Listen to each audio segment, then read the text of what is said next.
amayi ndi abambo, Lazaro atayikidwa m'manda, bwenzi lake Yesu Khristu anapanga ulendo wopita kuti akamuukitse. Iye amene anali ndi mphamvu yogonjetsa imfa ndi mawu adadumpha manda osiyanasiyana, chifukwa ulendo umenewu analunjika ku manda a Lazaro.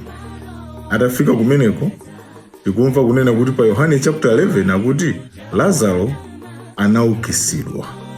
Ndipo Lazaro atauka kunali chimwemwe chachikulu. Lerotu Lazaro mwina ndife amene tafa moyo wathu wauzimu, tili moyo tikuyenda ngati Khristu, koma mphamvu yake tinayikana. Ndiye Yesu lero akudutsira kumalo osiyanasiyana. Lero Yesu akudutsira ku maofisi kwanu, ku business kwanuko lero Yesu akudutsira chakumeneko.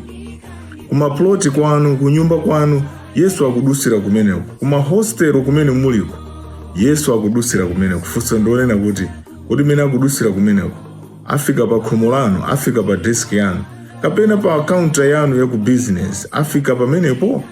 Nanga ngati sangafike chingamulepherese ndi chani? Yesu to ali nawo mphamvu yogonjetsa vuto lina lililonse. Komano mwina chifukwa cha machita chitatu, Yesu atha kungolambalala osazera pamene pali ifeyo. Lero likhale pempho lathu kunena kuti kodi Yesu amene akubwera ine ndikusungira zotani? Mwasunga zotani mene Yesu akuyendera lero? Kodi Yesu atakhala kuti ayendere mumafoni athu? Yesu atakhala kuti ayendere mmalo a business athu, kapena mumahostelo yathu, apezamo chani? Zimpangisa Yesu Khristu kuti abwere atipase moyo osatha, kapena mwina alambalale, kapena angotipitirira?